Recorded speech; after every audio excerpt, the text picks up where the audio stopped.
You're listening to the SoleStrategies podcast hosted by the team here at SoleStrategies. We hope you like the latest episode and thanks for tuning in. My name is Amani Wells, and I am the new digital media account manager for SoleStrategies.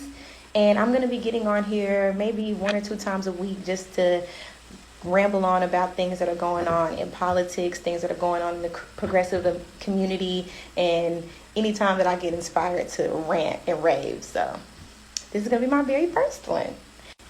Okay.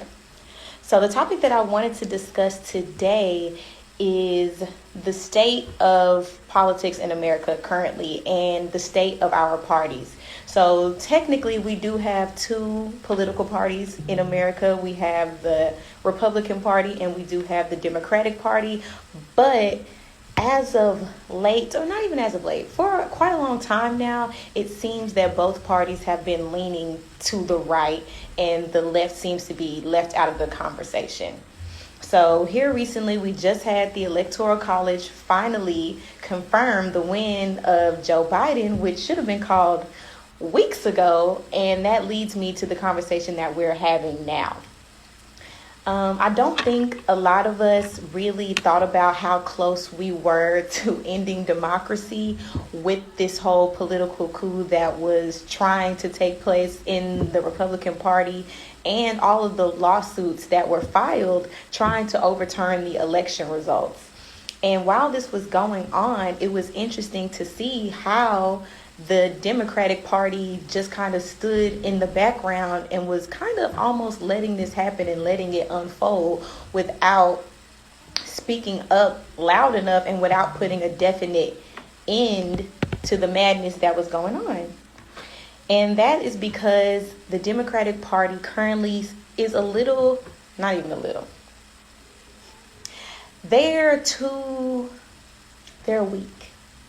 And they're weak because they are trying to take a centrist approach to victory. And in that approach, it leaves a lot of people out. And it gives off the impression that they're not fighting hard enough for the people that they claim to represent. And that they may be fighting more for their donors and for their Republican colleagues than they are for the target of their actual party. So, why is it important to have strong Democratic leadership? It's important to have strong Democratic leadership because when instances like this happen, when elections are hanging in the balance and there is an attempt to overturn democracy, we need people in the party who are willing to speak up and fight for these things. I feel like the Democratic Party took a more passive approach and they didn't really take Trump's antics and his fight to not leave the White House seriously enough, because with the right support and if certain people were allowed to prosper, then we very much could have ended democracy. And if the Democratic Party didn't take advantage of the messaging at that time, they could have lost that battle. Because that's one thing that the Republican Party has done well, is they are spot on with their messaging. They know what they want to say and they don't back down for anything. And in the eyes of public opinion, a lot of people aren't doing that necessary research so that they actually know the facts. So when you're fighting against branding and messaging, it's important that you speak up because that's what's going to help you win these elections. Hey, you're listening to the SoleStrategies podcast. Take a moment to listen to some of our esteemed champions and their takeaways from the program. It was very important for me to manage time. And the program, again, helped with the discipline of time and helping with the management of time so that you can actually structure yourself to do that what you desire for your races. For more information, head over to SoleStrategies.com now.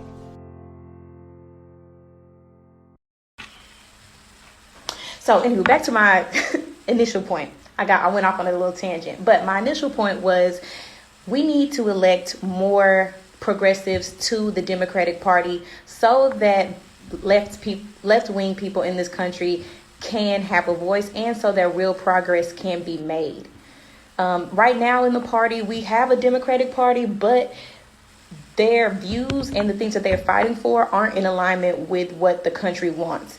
When we do polling, thank you, Amy. When we do polling, we see how popular progressive ideals are in the country. We see how popular Medicare for all is. We see how popular free college for all is. We see how popular these progressive agendas are. But when it comes down to the way that the people who we elected vote, they oftentimes vote against these policies more so they can be aligned with their donors and not us. So with that being said, it's left the Democratic Party in a state to where it's not representing what it was founded to represent. It's more so in alignment with the right because, frankly, they're all being paid by the same people. So it's important to hire companies like SoleStrategies to represent those fighters, to represent those progressives, so that we can give people who really want to fight a voice and a shot to actually win and take the party to new heights where it should be going. At this moment, I feel like the party is kind of being held hostage by people who don't want to evolve with the direction that this country is evolving to. And rather than move forward and step away from those donors and follow the lead of the voters in this country, they would just rather stay in the same bubble that they've been in for decades. And it's important that we move away from that so that we can have change, so that we can provide people with living wages, so that we can have people who aren't going into debt because of medical bills, so that we can give people an opportunity to get an education and better their lives.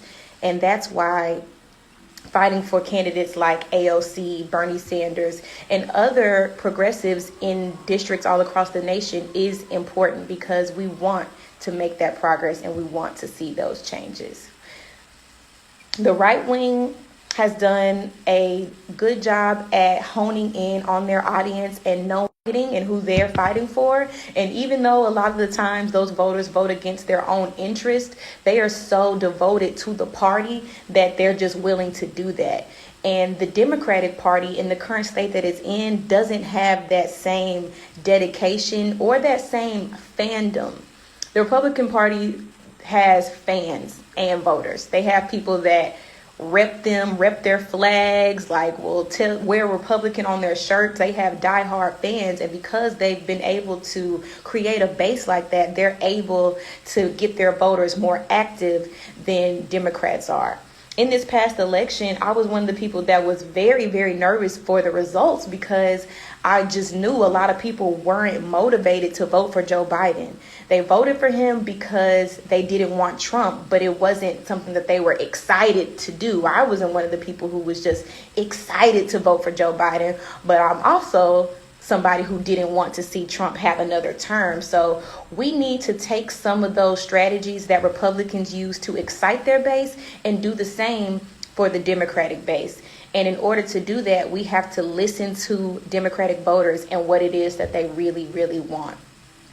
A lot of Democratic voters are tired of hearing empty promises. They're tired of hearing that we're going to fight for quote unquote change or progress with hollow words and no real action behind it. So in order to win and excite these voters in these races, it's important to stand on a progressive platform and have real plans on how you're going to get certain things achieved.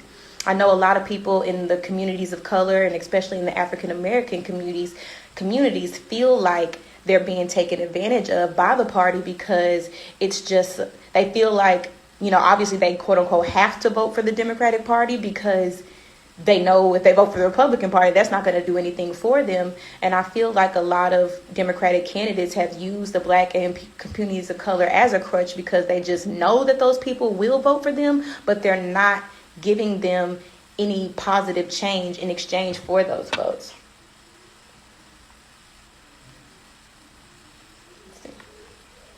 Am I back on? Can y'all see me? But yes, they're not getting anything in exchange for those votes. So progressives running in, hold on 1 second. Can y'all see me? If you can see me, do a little wave or write something. Okay. It says that some of y'all are still in here. But anywho, so in order for the base to be excited, they need to deliver on those promises and not just make a lot of empty promises. Another reason why it's important to get progressives elected, and another way to get them elected, is to include more people into the process of getting elected. You want to do more grassroots campaigns. You want to do more collective campaigns because you want people to know that it is you who I'm fighting for. And a way to do that is to run a campaign that is funded by the people in your party. It's important that we shy away from corporate donations, from big money in politics, because that's really the only thing that separates the parties. At this point in time, the parties, the Democratic Party and the Republican Party, are so closely aligned with the way that they actually vote in the Senate and in Congress because of their voters. They're all being paid by the same exact people.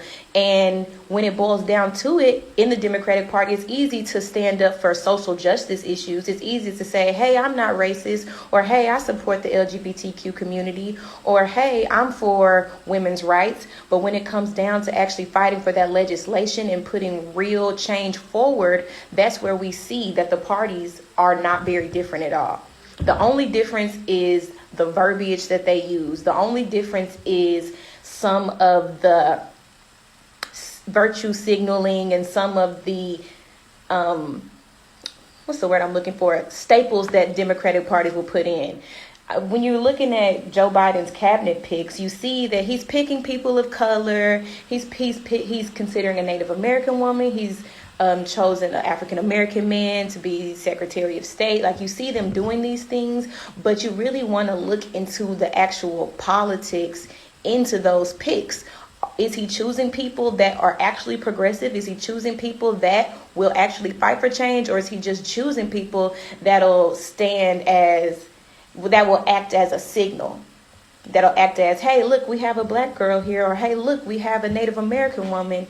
Is he really choosing people for the right reasons? And those are the type of things that we should really start thinking about and considering when we look at the current state of our two political parties. So that's all I got for y'all today. This is my very first live, and I was so nervous, but I hope you guys took something from this, and I hope it was informative for you guys. And I will see you in the next one.